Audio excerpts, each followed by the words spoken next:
Have you ever seen a professional fight, like an MMA match or boxing match, or any type of high level professional sport? And you'll notice that the two competitors or the two respective teams, these competitors, they will sort of appear like they're tentative, like they're kind of timid, like they're trying to feel out what the other person is going to do. And to the average casual spectator, that may look like it may seem boring, right? That may seem like, why don't they just fight, Why are they just standing there? Why are they just hugging? And then you see, you know, two bar fighters, two drunk guys and some street fighters, you know, guys that, just slugging it out. And it's like they just, and then you see two average Joes that got a little liquid courage in their system. They just, swinging for the fences, just slugging it out, coming out the country on them, Motherfucker, I'll kick your ass, motherfucker. Like, you always hear that. It's like, if that was me, if I was there, I'd whoop his ass. I'd kick his ass. No, you fucking wouldn't, dude. No, you fucking wouldn't. See, that's the thing. The difference between the highly trained professional and the amateur is the Dunning-Krueger effect, It's like people make this fallacious thinking, this fallacious reasoning that if something has a low barrier of entry, then that means that anybody can become a high level skill at that particular thing. That's not the case. They think, well, I can throw a punch, so I can kick anybody's ass. I'm 6'2", motherfucker. 6'2", a pure man. I'll whoop anybody's ass. No, you fucking wouldn't, man. Shut your lard ass up. It's like,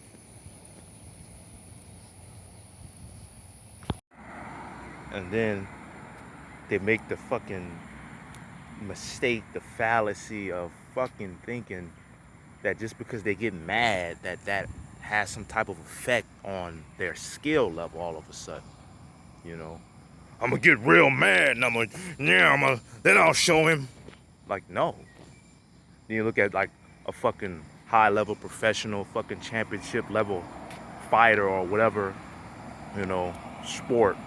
And there's like the calmest motherfucker, like just calm, collected, It's like, where do people get off on? Like, where do they learn this type of thinking? Oh wait, they didn't. Just like, monkey primitive intuition taken into situations where that just doesn't apply. They're just standing there. Why are they hugging? This shit is fucking gay. Motherfucker, do you realize at that high of a skill level that any mistake can be catastrophic?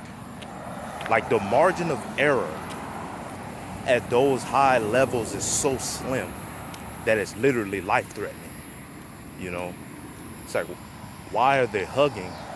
Motherfucker, that's what happens when an immovable object meets an unstoppable force, That's what happens when the unstoppable force meets the immovable object.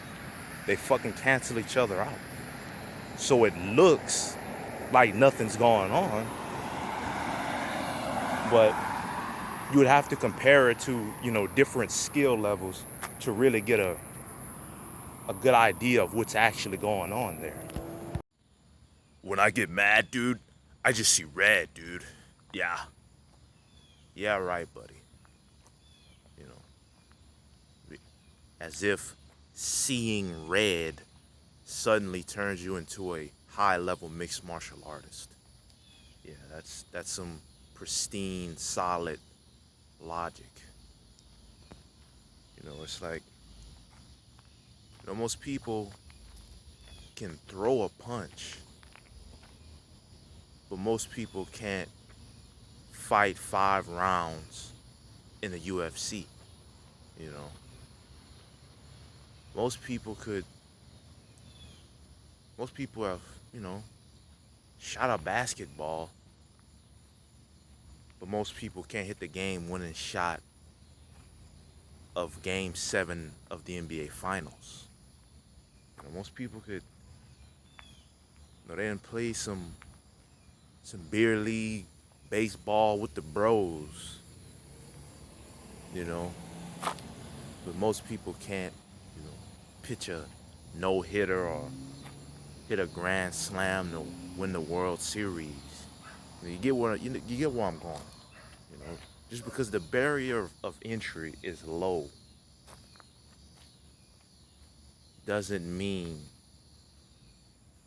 that the learning curve of becoming highly skilled at that thing is easy or low. It's specificity of training.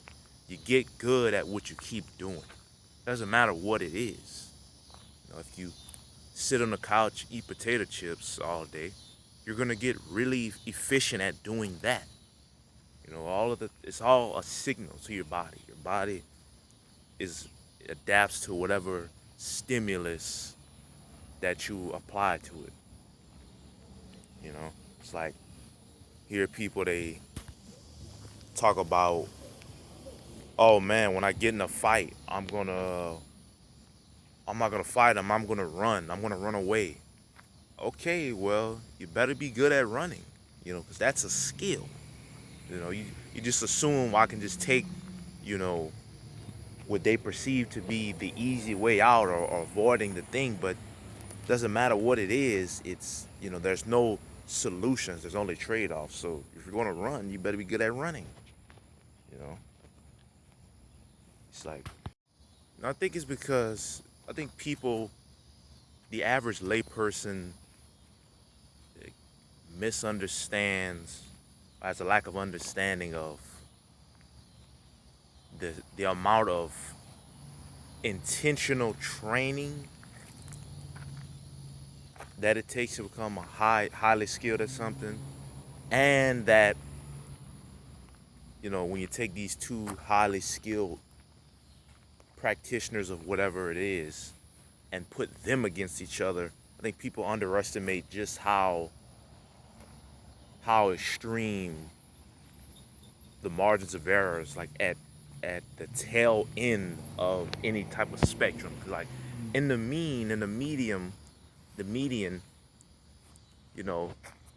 the average person, they can throw a punch and, they slug it out.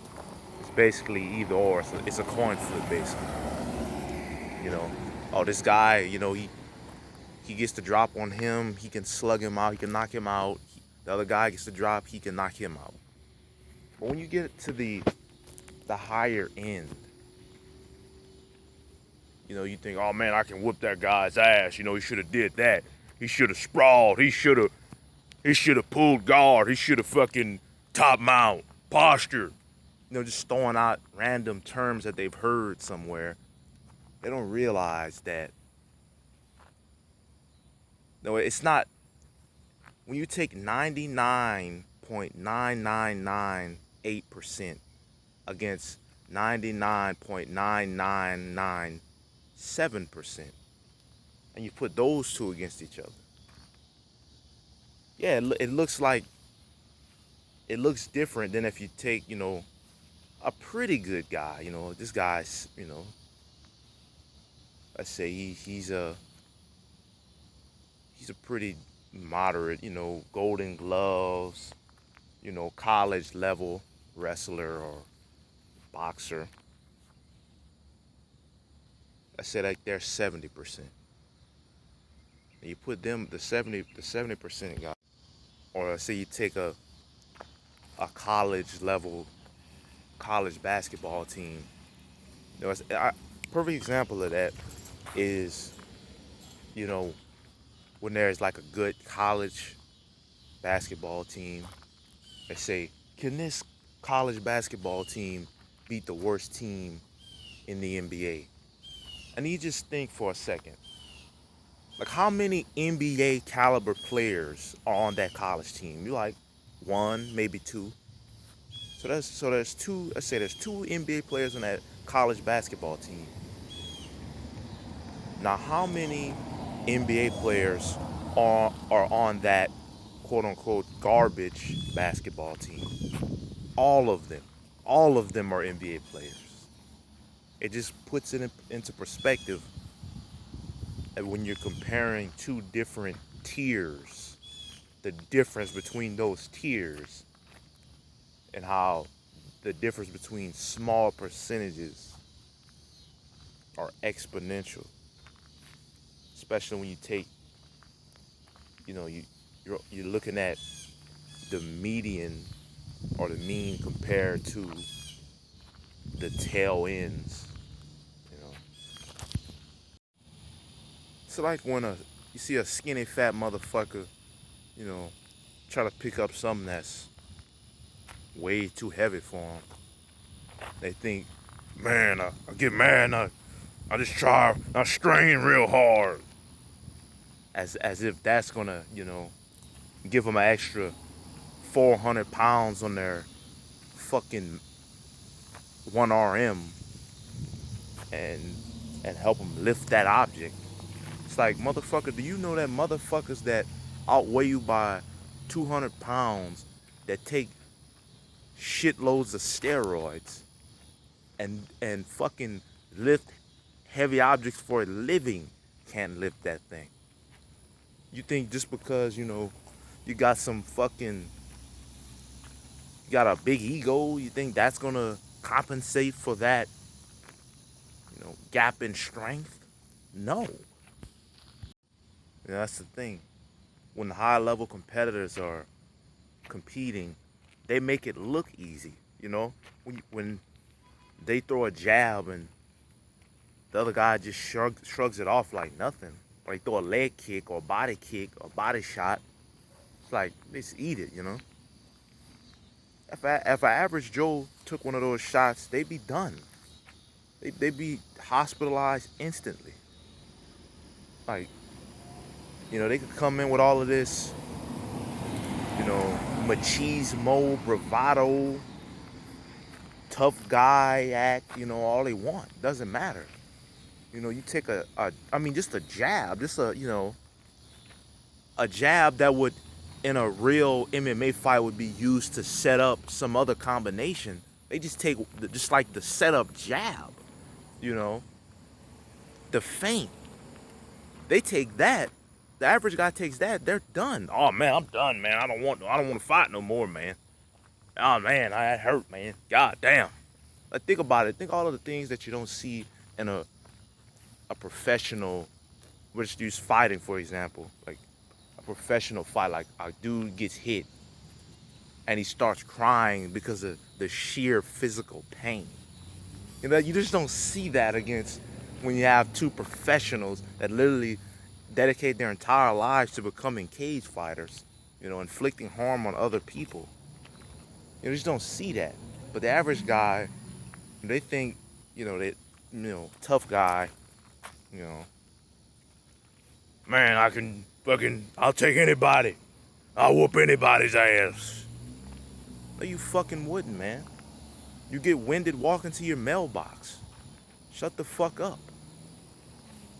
Fat fuck. Can't even see your dick when you pee. Out of shape son of a bitch. You know?